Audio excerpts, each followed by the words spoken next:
views and opinions expressed in this program are those of the participants and do not necessarily reflect the views of BronxNet or the program underwriters. And hello, everyone, and welcome to Open, the one and only show that opens the Bronx and the world right to you. I'm your host, Daren Jaime, and today we'll update you on what's happening in and around our borough, as well as across New York City. Coming up on today's show, we go front and center discussing climate change and the effects of Hurricane Ida. We'll talk with the Democratic District Leader of the 82nd Assembly District Part B. And then afterwards, we'll learn about a not-for-profit organization providing health care and supportive services to those that are most in need here in New York City.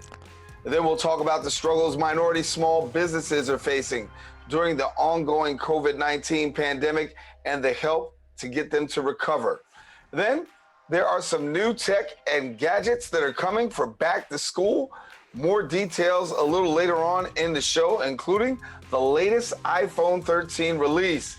And then finally, we'll listen and learn about a documentary film that follows the story of an American war hero. So we encourage you to stay with us because all this and much more is heading your way. Right now, we're officially open.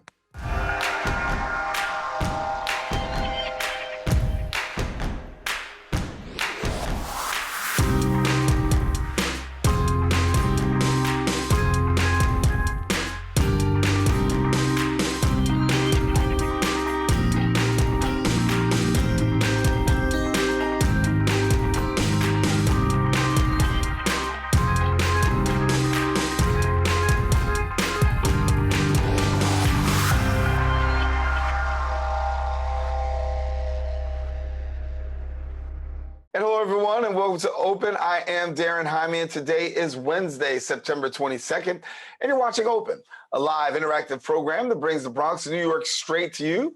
We also want to welcome our viewers on Manhattan Neighborhood Network, as Open is being broadcast live simultaneously on the MNN channel.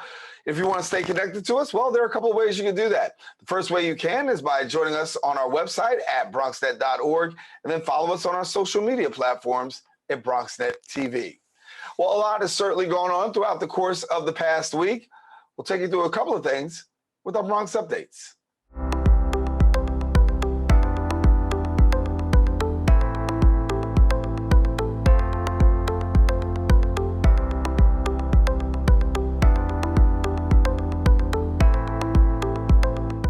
We start off with community news. Bronx Council member Vanessa Gibson recently allocated over $260,000 for Bronx doula programs through Bronx Links and $150,000 to Gotham's Health WIC breastfeeding program. Our BronxNet reporter, Tamisha White, has the details, and she brings us that story right now. Too many women have already died as a result of this public health crisis, and a lot more will die if we do not take immediate action. According to recent data by the city, New York has a high rate of maternal mortality compared to the rest of the country. Last week, Councilmember Vanessa Gibson announced that she is putting over $200,000 towards initiatives that will combat the high rates. We can improve Black women's maternal health by expanding access to health coverage and providing mothers with information on midwives and doulas. The money will go towards Bronx doula programs through Bronx Links, and $150,000 of that funding will go towards Gotham's Health WIC breastfeeding program. The doula programming with the Bronx Health Links is aimed at getting women of color the care that they need. Vanessa Gibson calling it a public health crisis. Women of color are more likely to die during childbirth, and that's a real problem. So the idea of creating investments in doulas and midwives is an investment in our women and our mothers and their children. Now, this program is necessary because high infant mortality rates ravage the Bronx. We spoke with one man who said his partner was the victim to medical negligence.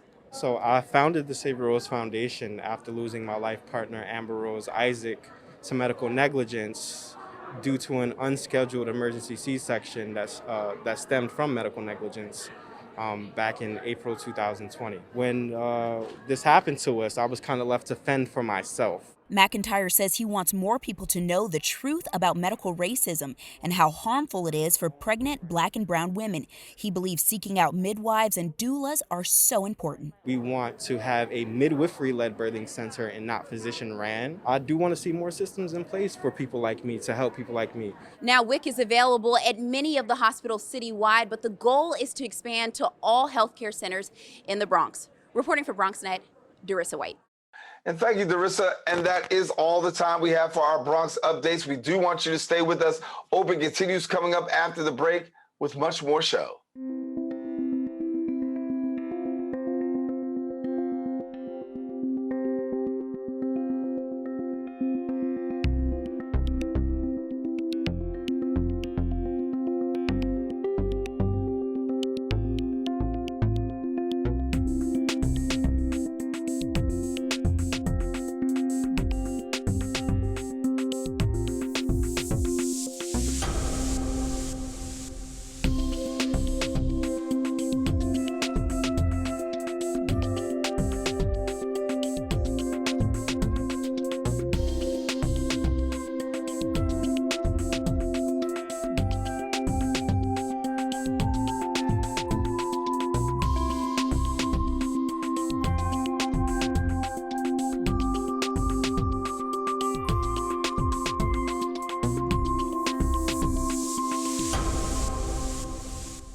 Welcome back. During the storm of Hurricane Ida, the National Weather Service issued its first ever flash flood warning for New York City. The hurricane was a historic storm exacerbated by the climate crisis. Its impacts devastating and highlight some of the deepest vulnerabilities as a society. The hurricane carried a stark warning about climate change as the planet gets hotter. Heavy rainstorms are dumping more water than ever before, threatening to devastate unprepared cities. Joining us now and sharing more details is the Democratic District Leader of the 82nd Assembly District Part B, John Doyle. And John, good to have you here with us. Thank you, Daren, for having me. Let's get a little bit from your district and talk to us about the effects of Ida. How are you dealing as of now? Sure. So, the district obviously spans a lot of coastal communities. So when we're talking about that, we're talking about City Island, we're talking about Locust Point, Edgewater Park, Silver Beach, Country Club, portions of Throgs Neck, even areas that you wouldn't think of as coastal communities like Pelham Bay. I was in Pelham Bay the night of Ida. And, there was flooding there as well. So the flash flooding really contributes to the fact that it's not always the coastal communities that are now dealing with this very kind of dangerous weather. Yeah. And so when we look at New York City, we thought, listen, this wouldn't come. Emergency flooding, the way that we saw it, but yet and still it came and it devastated. Now we're trying to recover. And as we're talking right now, families and businesses are still trying to recover. What are some of your takeaways after Ida? Well, we've got to use this as a warning, right? I mean, Henri came earlier in the year. We thought that would be bad. Thankfully, it wasn't. And frankly, at least in the communities that I represent, we've been dealing with storms that frankly are no-name storms, just, common weather occurrences, and we're still getting flooding on our streets. So we've got to come up with a holistic plan. That's why I and other people in the Bronx have been working with the New York Sea Grant program, because what we've been trying to do is document all the flooding we encounter on a regular basis, because the hope is things that get measured are things that get done. I read the other day that the sewer system in the city of New York, which was constructed over 100 years ago, was only meant to withstand a 5-year storm. So a flooding event that's only about 1.75 inches in an hour.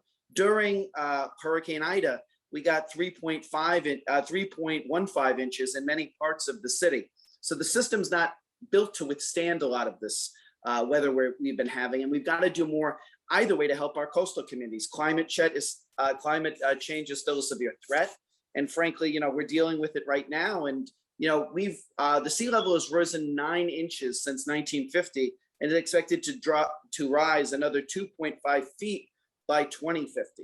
So we've got to really have all hands on deck, because this is an emerging crisis. Because if we don't act soon, we're going to lose our coastal communities. Where's your public perception? I mean, what is the public perception I see when we talk? I mean, Ida, of course, exacerbated things and put things on the radar, but give me the perception of people. I mean, 9 times out of 10, we're not talking about this. But now it becomes a more prevalent conversation. How much more has is there public perception from your fellow electeds? Yeah, I mean, I was at a meeting last night with the mayor's office of climate change, and we had folks in that room. We don't do party checks when people come into the room, but people who I know have not always been folks that had climate on their mind, and now it is on their mind. So we have to use what is a tragedy and try to transform it into an opportunity for others. And the best way to do that is to pass holistic legislation, whether it's the Green New Deal, whether that's the Climate Community Investment Act at the state level, whether that's revamping parts of our budget at the city level. There is so much left to do. And I think, as you were saying earlier, how do we get this kind of on people's radars? I think for a lot of young people, probably under the ages of 40, it already is on their radar because they know they're going to be encountering a lot of these weather storms. But I think storms like Ida, storms like Henri have been very helpful in the sense that people are now willing to reimagine a world where these are more common occurrences, and what can we do to lower our carbon footprint, and what can we do to build more resilient infrastructure? Because whether you are on the coastline, it doesn't matter, whether you believe in climate change or not, it's coming for your home. So we've got to deal with it. Yeah, got to deal with it, and hopefully people will take it very seriously, knowing the impact that it's actually had. Around your area, talk to us about how residents are rebounding.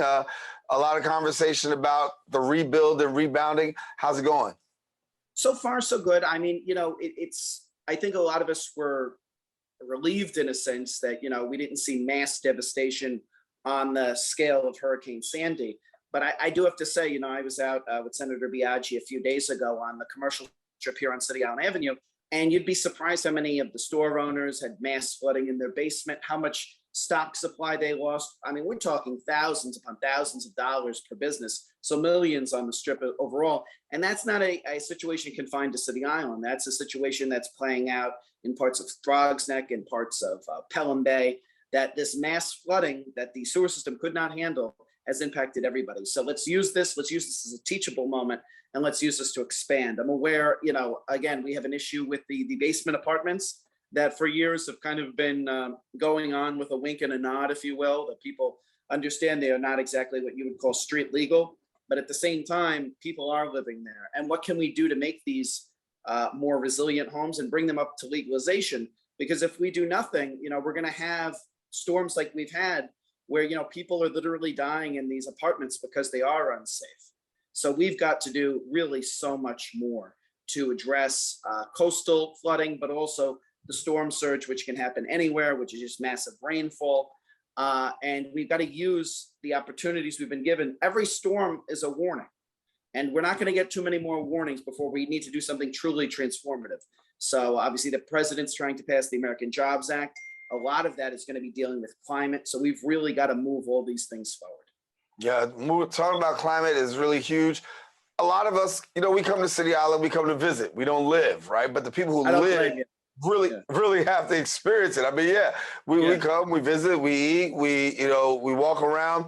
But for those persons that are living over there, how much is there this heavy area of concern now, given the fact of what we just saw? I mean, absolutely. We had areas of Bridge Street that were literally underwater. We had areas on Ditmars that were underwater. That was more coastal, of course. But we've had a lot of these different issues. And again, as you pointed out earlier, on City Island, this is happening almost every time there is rainfall. There's a mass pool of water on some of these streets. And we've got to use those as warning signs too, because pretty soon we're a Zone 1 community, which means that the minute that there's an evacuation order given, we're in the most likely zone to be evacuated. Locust Point, which is in the Throgs Neck community, is also Zone 1.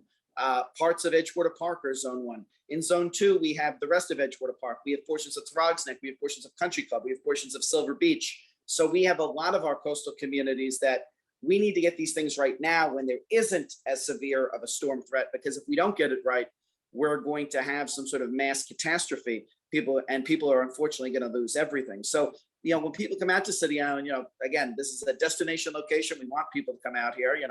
Seafood is very good. But also keep in mind that, there's a lot that's needed to keep City Island as an idyllic place that it is. And one of those things is probably investing in greater infrastructure. It might be a community of only 4,500 people, but in terms of the tax base and what we bring back to the community, which is estimated sometimes to be about $4 million into city and state coffers, You know, that's very significant for our city to get those revenues. And as a result, we're going to need some level of proportional investment in resiliency infrastructure for sure. And one of those could really be, I don't know if people know this, but much like Riverdale in the West Bronx, City Island's entire power line is coming above ground. So think about that for a second. If there is a mass storm, if there is wind blowing and taking down storm lines, we're dealing with wires that are falling down, we're dealing with trees falling down, and this is going to affect our ability to get electricity. It's going to affect, you know, the ability of people to pump out the storm water. There is so much that's going on right now that we need to do more with, and we're not doing it. And we've really got to move this onto the front burner, and this has got to be priority number one. And, you know, I'm involved in a group, nonprofit group, non-political group called City on Rising, and we've been doing a lot of this stuff. You know, we had a climate summit in October of 2019. In May of 2020, we invited our legislators to talk about the Community and Climate Investment Act with Renews New York, New York Renews rather. We've been doing our work with the Sea Grant program because we're trying to document these things under the presumption that things that get measured are things that are going to get done. You know, you can't go to a policymaker without substantial evidence to show this is a problem. When we've already collected over 700 photographs to show all the different flooding in our neighborhood. And then finally, you know, we're hosting, as we did last night, we're hosting the environmental justice folks for the city. We're doing walkthroughs with the city agencies to try to identify these pressure points now, because as you pointed out, City Island, for anyone who's ever visited, it's one way on and one way off. That's why the traffic's so bad. So take the traffic and kind of multiply it by the fact that we could have portions of the island, including by the one way on, one way off point that's underwater. It's not a good situation. We've got to deal with it now. Yeah. John Doyle, thank you so much for being with us here on Open. Certainly a lot to pay attention to. We'll double back and check back with you in the future and see how things are going. Thank you, Daren. Pleasure to be with you. All righty. Now, if you want more information, visit his website at johndoyle.nyc. And then you can also follow him on social media at John Doyle 4 NYC. All righty, we got more shows. Stay with us. Open continues to unpack itself right after this. If you're struggling to afford your internet bills during the pandemic, there's a temporary government program that may be able to help. It's called the Emergency Broadband Benefit, and it provides up to $50 monthly discount on your broadband bill to qualifying households. Find more information about the program, including if you qualify and how to enroll, at fcc.gov/broadbandbenefit, or call toll-free at 833-511-0311. That's 833-511-0311.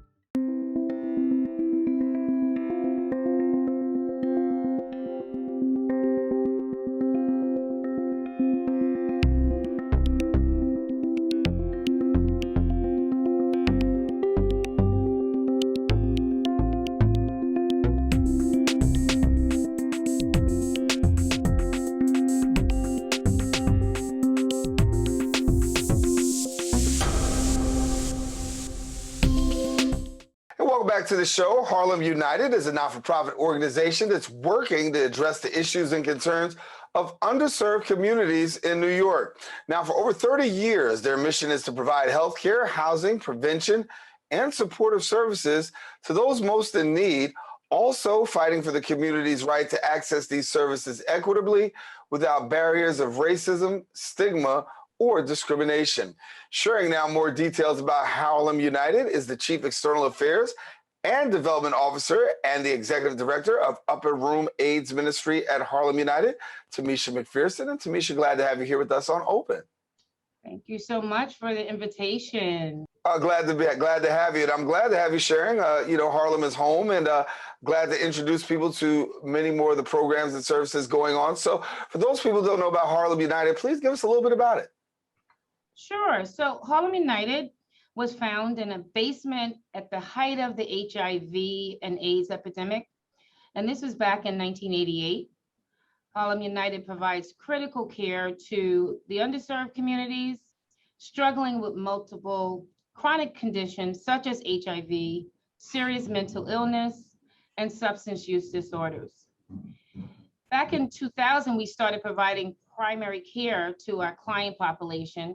And since then, Harlem United has expanded to offer an ever-growing array of integrated co-located services, including primary care, specialty care, cardiology, podiatry, gynecology, behavioral health services, and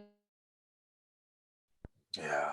And so you guys do a lot in the area of health and supportive services. Talk to us a little bit about where we are today. I mean, we're in the middle of this COVID-19 pandemic, and you guys have been navigating and still being able to provide health and supportive services. What are some of the services that really have seen a great hit during this time? Sure. So for our supportive services, I have to tell you our adult day program, which is a program that definitely works with our HIV population. We did not close through the entire pandemic. Our food and nutrition program, our health home care management program, and primary care, behavioral health, dental, cardiology. There was a limited amount of dental services offered during the pandemic. Housing, we continued to offer, I want to say most and all of our services were accessible throughout the entire pandemic. We did see an increase in mental health services, which we were glad that we were able to meet clients where they were in the middle of a pandemic where people were going through so much. Yeah. Being those essential workers, how hard was it for you really being able to stay open and navigate during this pandemic, knowing that there was such a great need amongst the community? So for us, I mean, within days, we definitely transitioned to telehealth, which was new for us as a small agency. Our healthcare team did a fabulous job of that transition. So we went from seeing maybe 150 to 200 clients a day on site. That decreased to about 50 to 60, and the rest of those visits were through telehealth. So we wanted to make sure that all of our staff were equipped with laptops and phones and able to meet clients where they were. There were some challenges with some of our clients at the time that did not have the platform to interact via telehealth. So those clients were able to come into our clinics. Yeah, which brings me to a similar topic. Talk about health equity and access, because for many in the underserved communities, having health equity not really doesn't really happen all the time. And you spend a lot of time working in your organization trying to make sure that there is health equity as well as access to those resources. Share with us a little bit about how you're on the forefront here. Sure. So we meet clients where they are. If clients walk through our doors, they have no insurance, they are underinsured, they in between switching jobs, we can't turn clients away for the inability to pay. So we meet clients where they are from a harm reduction model. So if the client is in a place where maybe they didn't feel comfortable going to another health center, maybe they went to another health center and they fell out of care, we meet them where they are. So we have patient navigators, we have case managers, and the clinical team across the agency, we have over 45 social workers. So we're able to connect clients to social workers that can assist them with their social needs as well as healthcare. And you started talking about how Harlem United was formed basically during the HIV and AIDS epidemic when it first really took off. And I know that you continue in those services. How's it going in the area of prevention and awareness, given the fact that we are doing better? We've got more medicine out there. There is more testing and things available. How are things working in that area? So prevention and testing has, I have to tell you, increased over and during the pandemic. So some of our programs under the prevention umbrella, they were out in the field testing clients, connecting them to care. The clinics were doing testing. We are actually happy to see more funding coming out for testing because we want to make sure people are aware so we can help them and meet them where they are. So our team was on the ground during the pandemic, and then we have another umbrella under prevention umbrella, which is our harm reduction, which is our syringe exchange program, where we saw a need. And they worked through the entire pandemic as well. So we're an agency where we are on the ground during and before the pandemic, and we were on the ground throughout the entire pandemic and really meeting clients where they are. And keeping them engaged in care for us is very important because it helps them stay out of the emergency rooms and actually drive up the cost of healthcare. So agencies like us, we connect with clients on the ground in the community. And some clients that have never been engaged in care, we introduce them to healthcare where they don't have to worry about how it's going to be paid for. Yeah. So I know another part of what you do is dealing with the Undetectable Viral Suppression Program. And for someone who may not be so familiar, give us a little bit more insight in there. Sure. So our Undetectable program is a very popular program. it was about 6 programs in New York that were funded, and we were one of them. And that program basically works if the patient remains undetectable, they are offered actually eligible for a $100 gift card. And in order to do that, it's not easy for the patient, but it does work for the patient of one, reminding them to stay engaged in their care, staying on their meds, and then having a team of case managers working with them on a regular basis to help meet their needs. So that program, we've been funded, I want to say over the last 6 years, we've been refunded to actually keep that community and the patients engaged. And right now we have over 140 patients that are in that program under our umbrella. I think there's about 1,000 across the state. So they're high-risk patients. We're able to really keep them engaged and keep them undetectable. So it's a great program, and we are glad to be one of the recipients to receive that grant. Yeah, I know you do great work, but also with great work comes great challenges. And I know COVID-19 has really heightened challenges, particularly for those who've been essential workers. What are some of the things you've been having to wrestle with and deal with during this time? So I think one of the biggest challenges for us has been staffing. So we have a great team. There's been a nursing shortage in the state on a national level as well, and provider shortages. So with that, we have definitely been meeting clients where they are, but we have had people leave in regards to moving out of state, and for great reasons for someone's life, but it does put somewhat of a gap in care in regards to us transitioning and actually meeting clients where they are. And when I say gap in care, not necessarily with the client, but gap in the time frame of finding someone else, because there is a need. The other challenges I would say that we have faced would be early in the pandemic was supplies like everyone else. So in regards to masks and other items, at times we were waiting on things, and that was in the height of the pandemic. Everything is fine now. Overall, I think we worked and met the challenges where they were, and we worked great as a team and agency to really get through the entire, I want to say we're still in the pandemic, but get through the bulk of what happened between March and I would say even July, where people were working from home and we were working around the clock and working with staff that were on site to make sure of meeting the client's needs.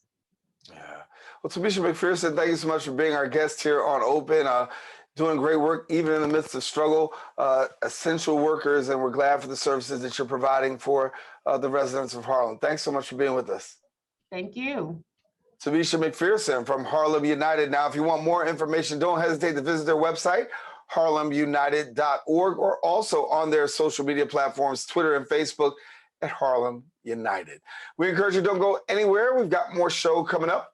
Open continues coming up right after this.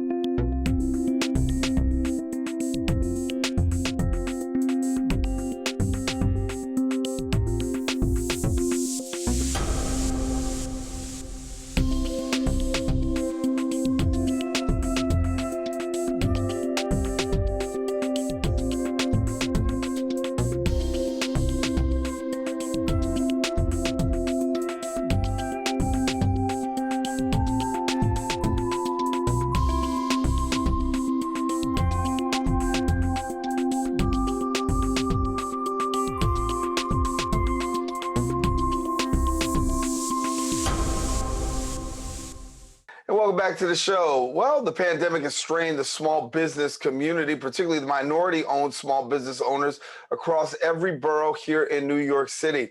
And many minority small businesses fear they'll be forced to close their businesses permanently if they don't receive immediate financial relief. Fortunately, with the financial support from LISC NYC, our next guest received a grant to keep her doors open. Joining us to share more details is the executive director of LISC NYC, Valerie White, and then the owner of 24-Hour Daycare, Millie Carbajal. And glad to have you both sharing here with us on Open. Thank you. Glad to be Thank you here. for having us. Yeah. Thank you. I guess I will start first with Valerie. And for you, Valerie, for LISC NYC, the work that you do really is trying to help these small businesses stay alive and do some great things. Share with us a little bit about, for those who don't know, how we got to this place with LISC NYC. Well, LISC NYC, or the Local Initiative Support Corporation, has been around for about 40 years. And our goal is to ensure that we are supporting communities. Everything that we do is based on a platform of racial and economic equity and the infusion of capital into marginalized communities. For this particular grant program, we worked with about 11 different funders to raise a little more than $1 million to give grants to about 284 businesses across New York City. In the Bronx specifically, we gave almost $300,000 of grants to small businesses that were impacted negatively by the COVID pandemic. Yeah, and so you had the opportunity to take a small business under your wings and give them a grant, and M&M 24-hour daycare, and talk to us about how we got to that place. Hi, thank you again for having me. Valerie, I appreciate it so much. The grant came at a time in which we were very uncertain about whether or not we were going to close our doors.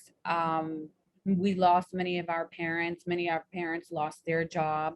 So the grant came at such a great time, and it really helped us actually sustain ourselves for that period, for the next couple of months, while we were able to use it. And we were also able to use it to keep some of our employees on, and of course, help our parents, help many of the essential workers that had to continue to go to work. So the grant was extremely helpful. Yeah, how'd you hear about the grant?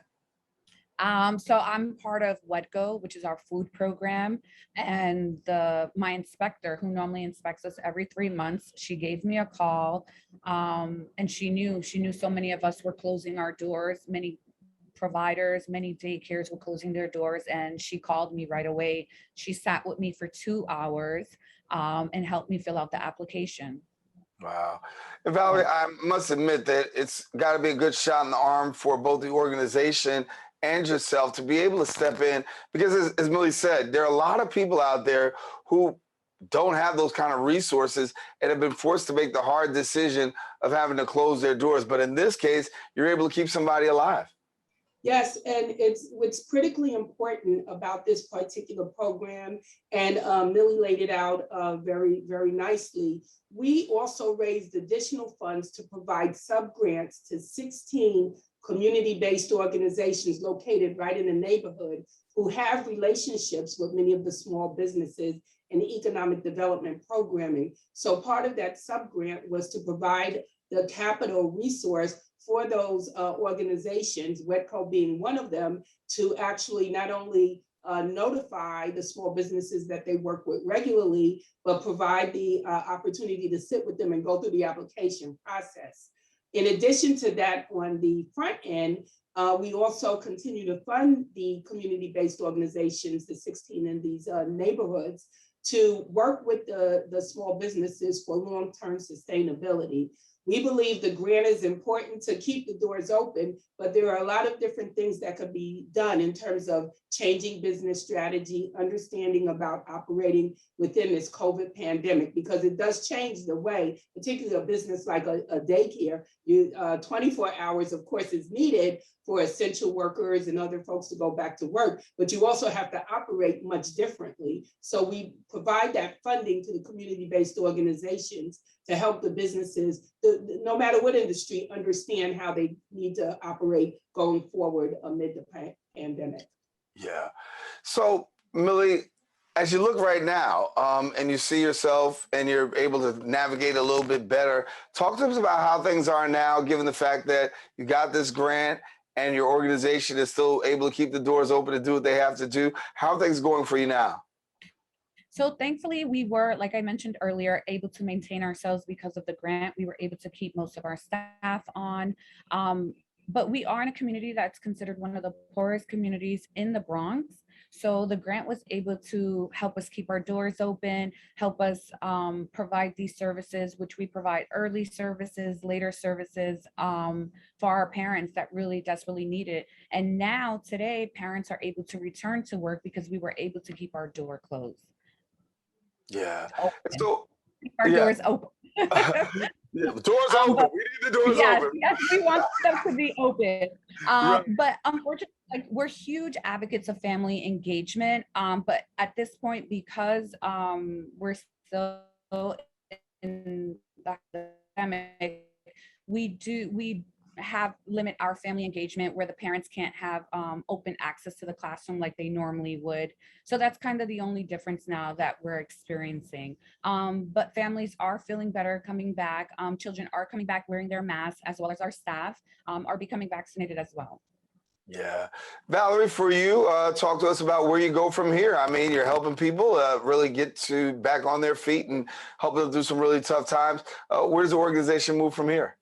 Well, of course, again, we've been around 40 years. And in addition to economic development and small business development, we also stand our platform on affordable housing, workforce development, sustainable wealth generation in communities of color and marginalized communities, and health equity. So we continue to look at how those key factors contribute to growing in a community and making a community equitable in terms of those services. So we will continue to work with the community-based organizations, to work with the small businesses. We are raising for additional grant funding for the next cohort. We maintain relationships with our small businesses, and in fact, many of them that provide goods and services are on our supplier diversity list. So we reinvest in the small businesses to whom we give grants.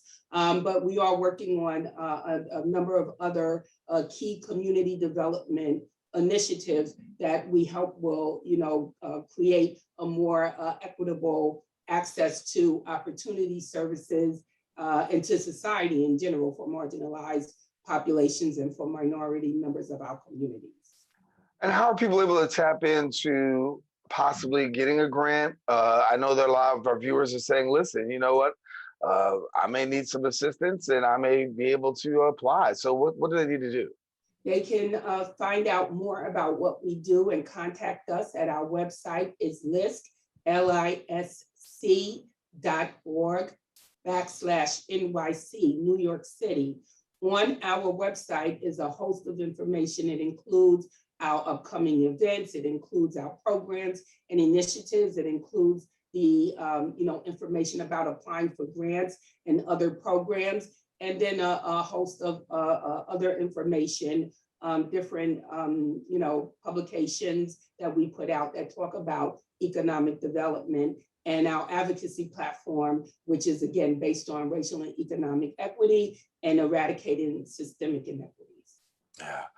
Well, Millie, congratulations to you. And also I want to say again, thank you to Valerie for the work that LISC is doing to help businesses be able to navigate during times like this and provide some supportive services. Great to have you both here with us here on Open. Thank you. Thank you. All righty. Well, you want to know more information, again, visit the website lisc.org.nyc, and you can find out more information about LISC. Encourage you, don't go anywhere. We do have more Open coming up. Stay with us. We return right after this.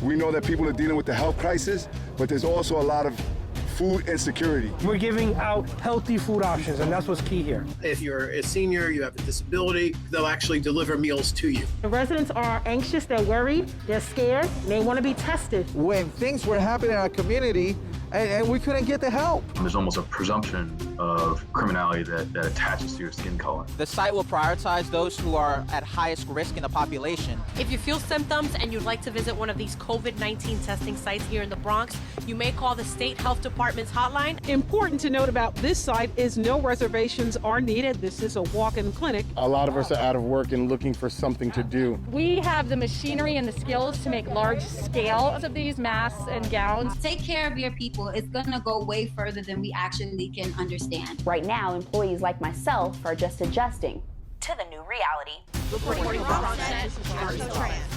And welcome back to the show. As families are gearing up for the back-to-school season, well, many people are trying to deal with technologies as it remains a key essential for many students. Now, even though remote learning may not be widespread as it was during the previous school year, there is still an incredible amount of people spending money on electronics. Yet with so many choices and so many different prices, it can be homework in itself to find the very best laptops for students. Joining us to share more details is the editor-in-chief at Laptop Magazine, Sherri L. Smith. And Sherri, good to have you. It's good to be here. Before we get into talk about these laptops, we got to talk about the news of the week recently, and that's that Apple has made its announcement. It dropped, and admittedly, as we both laugh, a little surprising because it kind of just happened out of the blue, huh?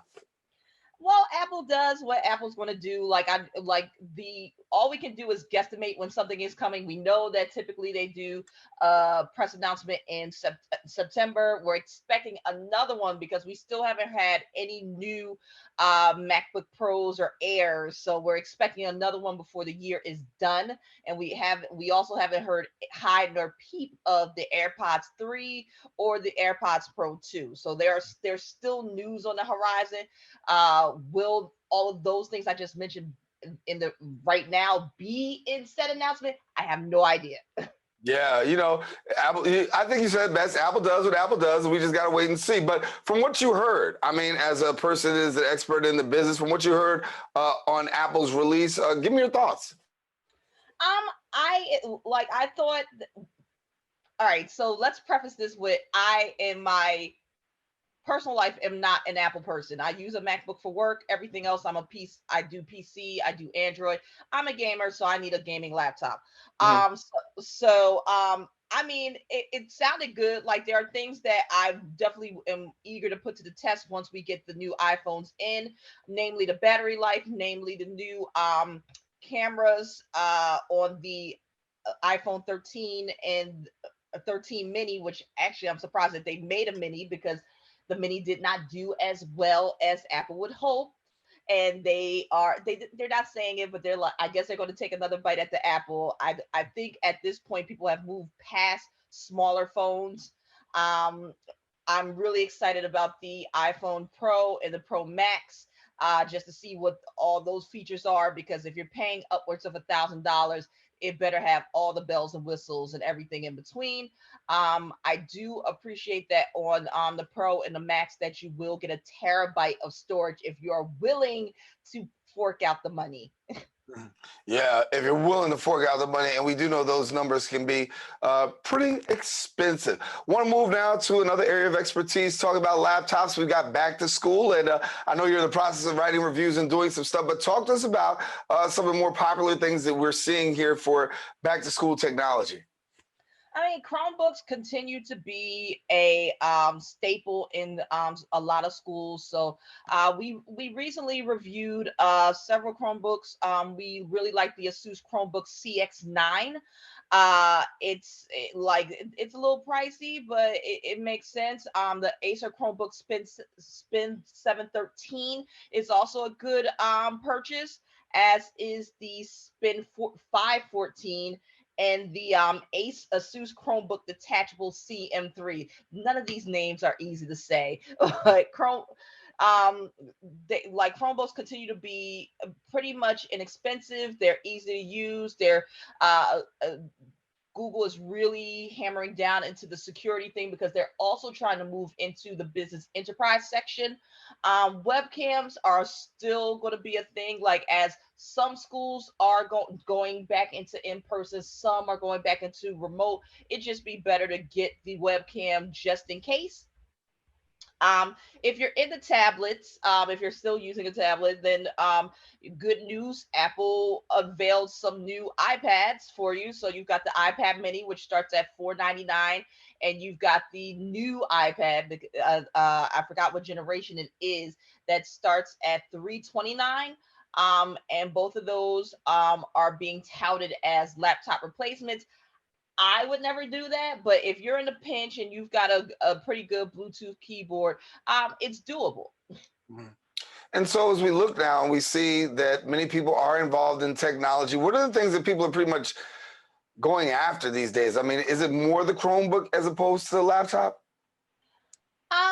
It really depends on the use case. Like, I don't know that a college student would necessarily want a Chromebook, because the thing about Chromebooks is that you're locked into Google OS, which is the operating system that Chromebooks run on.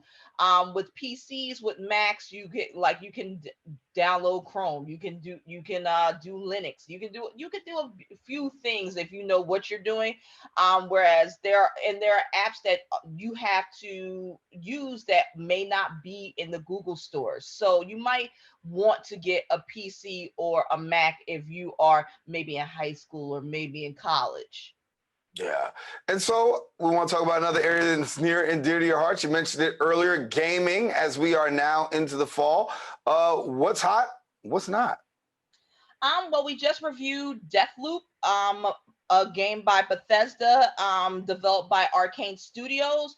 I'm really excited about this game because it has a black male lead and a black female antagonist, and it has this really funky 60s mod squad type of vibe, and it's about time travel and all these powers, and the dialogue is really cool.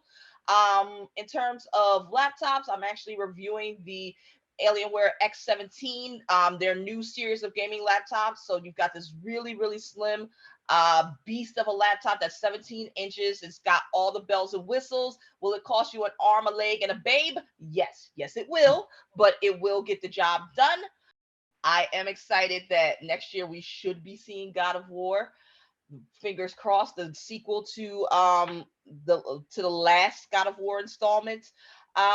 And we're currently looking at FIFA's coming down the line. There's a lot of good games that are coming this holiday season. So if you have an Xbox Series X or PlayStation 5, never fear, you have plenty to play on both consoles and your PC if you are so inclined. Yeah. And a word about you at Laptop Magazine. Obviously, tell us what we can expect coming up in Laptop Magazine in the near future. So we are rolling out the reviews. We are getting ready for we're already getting ready for Black Friday because it's right around the corner. Don't say it. I hate to say it, but I got to say it. So we're getting our deal stuff together. You can expect 24-hour access when that time comes. You can still expect face-offs. You can expect iPhone reviews, iPad reviews, probably Apple Watch reviews, since Apple just gave us a slew of things to get our hands on. We're just busy churning it out. Yeah. Well, I want to thank you for joining us here and being with us on the show. Obviously, you got a lot ahead of you, and we will definitely have you back. And glad to have you here with us on Open. Sherri Smith, thank you. Thank you for having me. All righty. Don't forget now, if you want to get in touch with her, obviously, you can find out more about her on social media at Laptop Mag, and then also the website, laptopmag.com. Well, we encourage you, don't go anywhere. We do have more Open coming up. We return coming up in a few.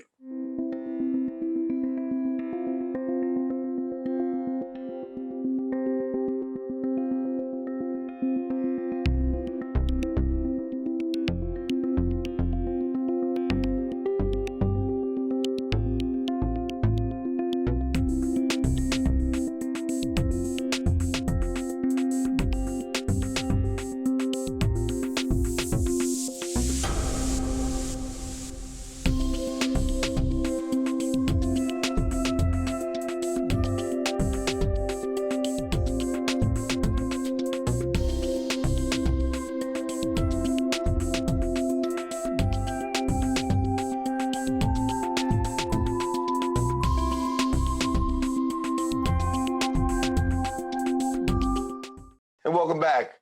Our next guest is a Purple Heart recipient, four-tour Iraq War veteran, and also retired Army sergeant. He teamed up with an award-winning director to create a documentary about his inspiring tale, which inspires people to find the positive in life despite their obstacles. Joining us now to share more details is retired Army sergeant and comedian Bobby Hinlan, and we thank you so much, Bobby, for being with us here on Open. I appreciate it. Thank you guys for having me on here. Thank you. Well, listen, first of all, I do have to say, and in addition to thanking you for being on, I want to thank you, first of all, for your service and your dedication to our country and what you've done. I really appreciate the fact that you went the extra mile for all of us here. Thanks again. Thank you. Appreciate it.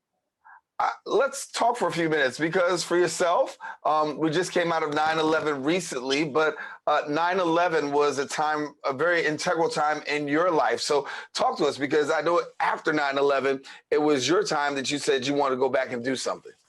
Yeah, I originally joined the Army in '89. I was in Desert Storm at 19 years old. I got out for 10 years, and when 9/11 happened, I knew I had to go back in. This happened to my country. I'm still young enough to fight at 30 years old.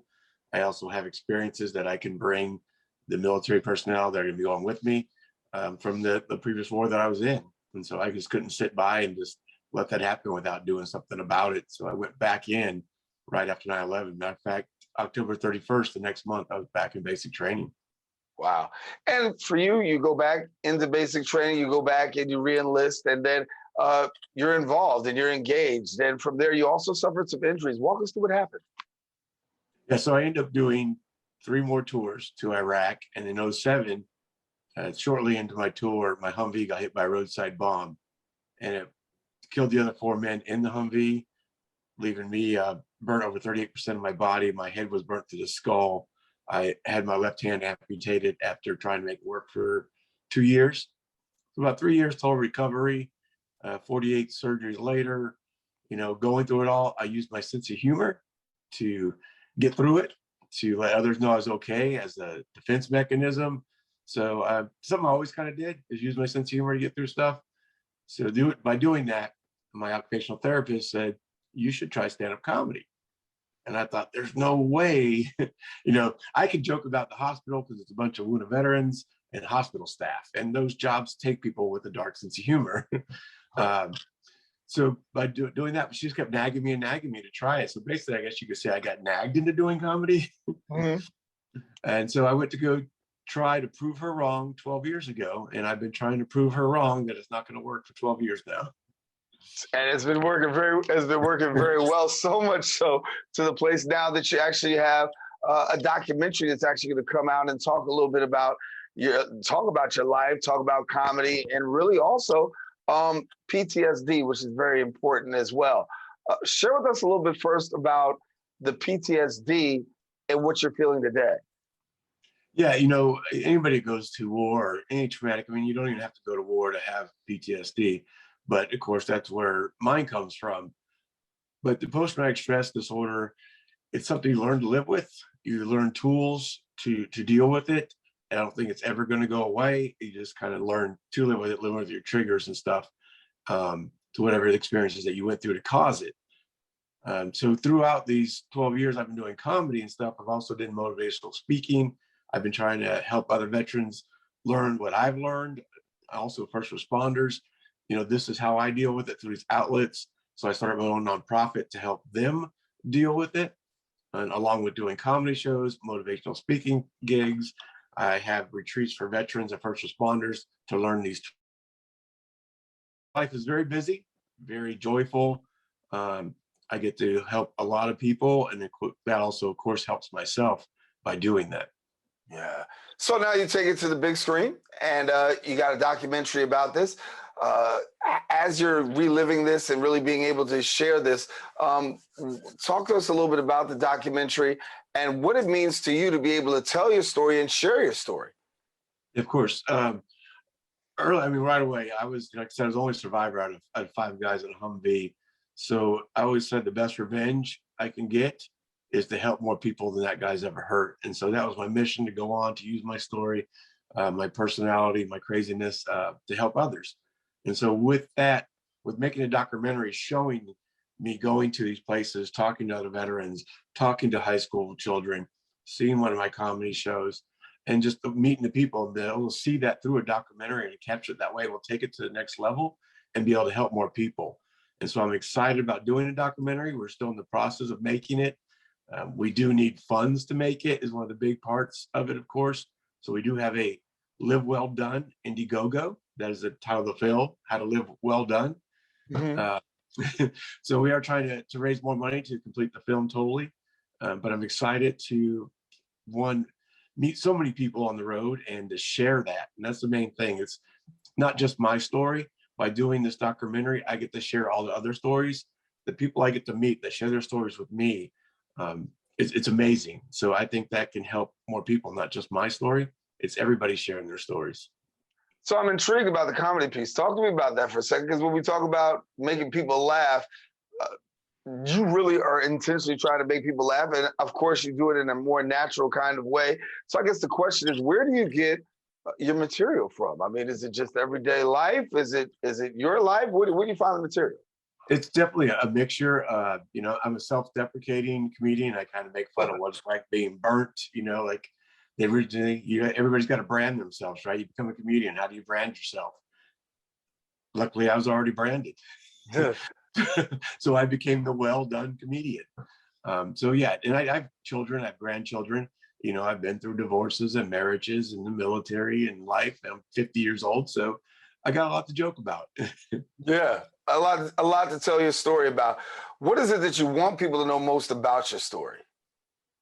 The biggest thing I want people to know is no matter what happens to you in life, you go on, continue to chase your dreams. Anything's possible. You know, when I'm sharing my story, I talk about, oh yeah, look, one-handed, I went skydiving, I went surfing, I'm doing comedy, I acted on this show. Like, I'm actually living my dreams. And the point to that isn't, look at me, I'm so great, I did all this stuff. It's, look at me, look what I went through, and I was still able to do this stuff. So that means you can do it too. Yeah. And so the documentary is still in the process of being filmed. You talked a little bit about acting. Do you see that playing out for you in the future as well? Yeah, definitely. I love the acting perspective. I've done dramas, I've done comedies. I've got an episode on the TV show Shameless I did once. I actually played Pyro Polly, which a lot of people start to recognize me from that, which is just hilarious when they called and asked me to do that part. Well, you got a lot going on, but again, I can tell you again, I'm thankful so much for your service, but I'm not just thankful for your service, I'm thankful for your perseverance. I think it's inspiring to be able to just to talk to you, and I think it's inspiring for our audience to be able to see that you can't allow life to give you limitations, but you make the most of it. So, Bobby, I want to thank you again for being with us. Thank you. I appreciate you guys having me on. All right, Bobby Hinlan, our guest here on Open. Now, if you want more information, visit the website at livewelldone.com. Then also follow them on social media, his Twitter at livewelldone. We want to let you know that we come to the end of our show today. We want to thank all of our guests for joining us, and most of all, the viewers for tuning in. Now, if you missed any part of today's show, you can catch the Recablecast on Bronx's Channel 67.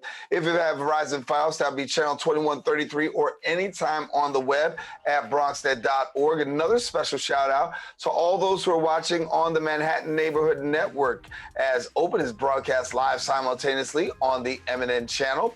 If you want to catch a brand new episode of Open, we encourage you to come back on Friday morning. My girl, Rena Valentine, will join you with the best in arts and entertainment. Until then, I am Daren Jaime saying take care, God bless, and most of all, keep this channel wide open.